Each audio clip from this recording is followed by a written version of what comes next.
Okay, Assalamualaikum warahmatullah. So, this is for the assignment submission for Islamic economic.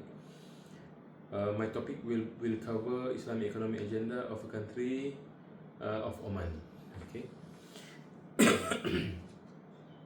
So, for the introduction, I've introduced a bit about the background of Oman country, the Sultanate of Oman, where Oman is actually part of the GCC country because GCC country they consist of 6 countries altogether: Oman, Qatar, UAE, Bahrain, Kuwait, and then Oman is one of the GCC country. So when we look into the country itself, so Oman can be considered same as other GCC country, where we can see that they quite rely on the oil and gas, same like UAE, and then all of the GCC country they are actually in the same page of how they produce their economy. Okay, so they have a big wealth of oil and gas. So this is the problem when we talk about the GCC country. And then from there, I highlight the main issue and challenges, where the main issue of Oman here goes toward the diversification of the economics, where they try to find other source of income, and they don't want to rely much on the oil production, because oil production nowadays is not like before.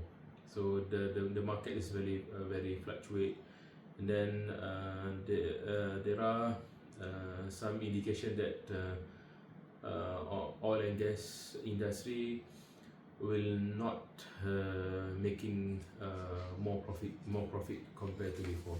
So that's why they try to do the economic diversification.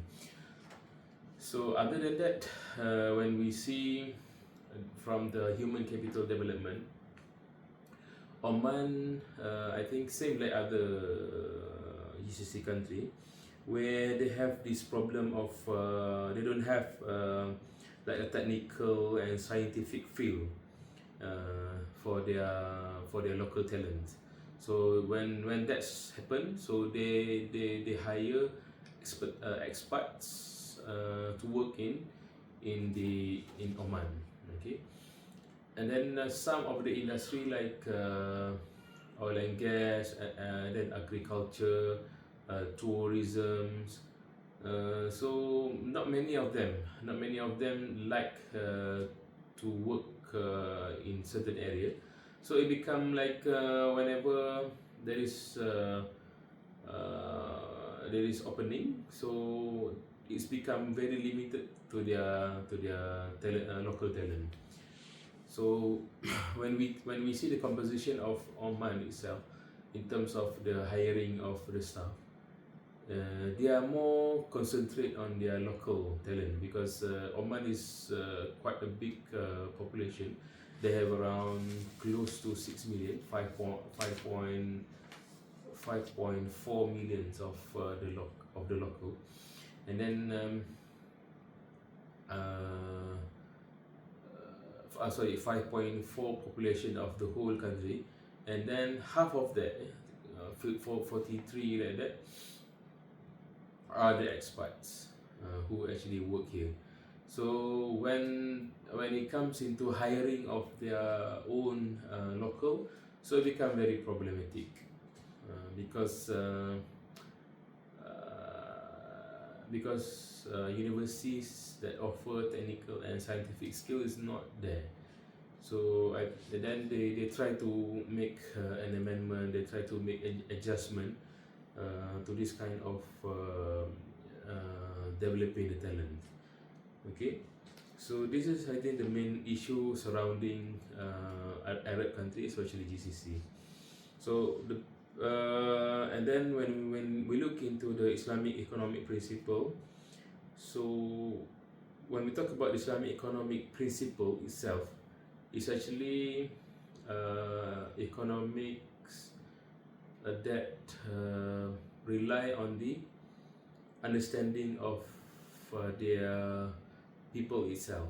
Like in Oman, majority of those who actually reside in Oman are Muslim. Other than Omani, also they have Arabs country who actually live here, and then it become majority around 90 plus are Muslim. Even in Indian also, they are coming from the Islamic State, like Kerala and Madras.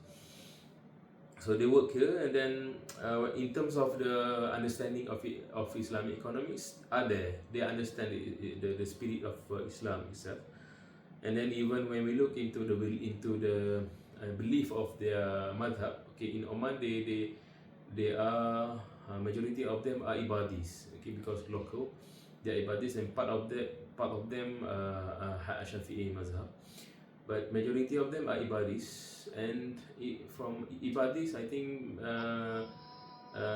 we don't not many of us really know what is actually ibadis all about. Okay, ibadis is actually a madhab that is following Sahabi teaching. But then there are some scholars says that ibadi is actually coming from the Khawarij madhab. But yes, ibadi is part of that, but they are not really they are not like Khawarij itself. They are not into rebels and then terrorism. They are more peaceful and really friendly to other mazhab as well. Okay. So in this paper, I might be focusing on these three three economic agenda components.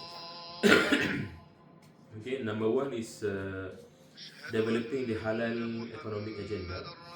When we see surrounding GCC, Oman quite late compared to other GCC countries like UAE and Saudi. Right now, GCC and Saudi they are moved forward to become a leader of the halal industry.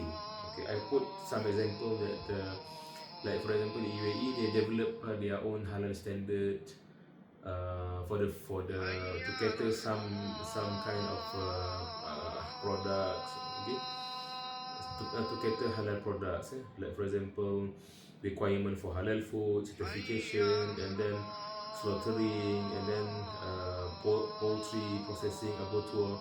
So this is actually part of the industry that we have, that Oman has to look into that, because it will create more, it will generate more income, it will create more economic diversification, and then it will create welfare to their local talent who actually try to get the job, try to have a secure job.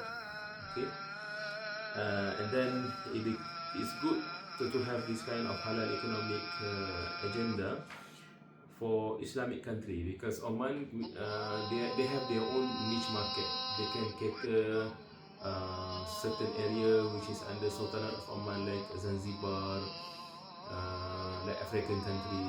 They have this Sultanate of Oman. They have this influential in terms of their politics, in terms of their cultural. Okay, so this is number one. Number two, I propose that Oman can have same like in Malaysia, especially for the Hajj and pilgrimage fund. Okay, Hajj fund. In Malaysia we do have tabung haji, but in Oman they don't have. Even when I look into the banking industry, some of the bank they propose to have this travel finance for those who want to do the Hajj. Okay, yeah, it's good, but they have to think more than that. They have to think further. They cannot rely more on the banking side. Banking, they have other type of segmentation that they can cater, But for harsh industry is other side of sector that they can actually develop more. Okay, because when we look into the historical evidence that we have in Malaysia, hash fund diversify the economic growth. Okay, in terms of creating the new fund to the industry. Okay, I think that's actually a good point, a good view that we can develop here in Oman. I heard some movement that we want to propose further, especially for the Islamic Bank, to have a tie-up with the Ministry of Religious to think about this kind of funding.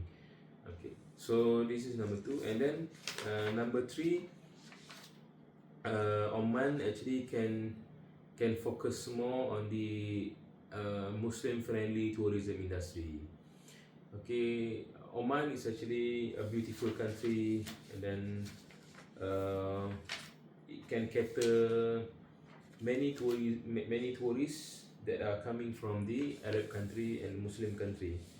So that's their niche market. Okay, compared to other country, if those who actually know how beautiful Oman is, Oman they have these islands, same like in Malaysia. Oman they have like area same like in Genting island. So Omani people, they love to travel to Malaysia because of this view, green view and everything. But in Oman they have their own special side of places, like in Salalah.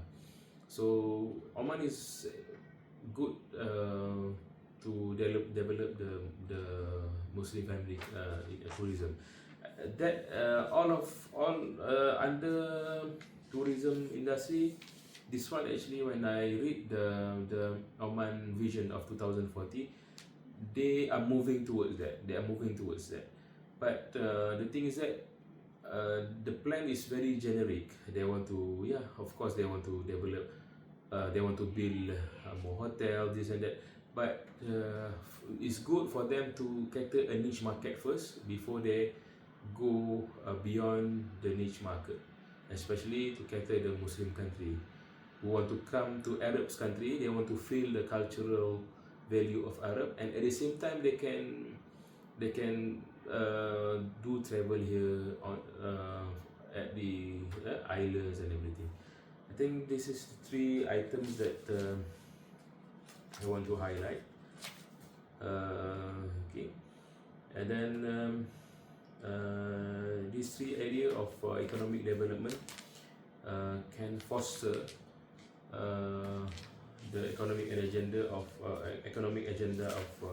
Oman. I think that's it for me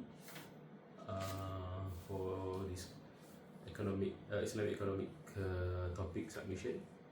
So I end my submission with the dua,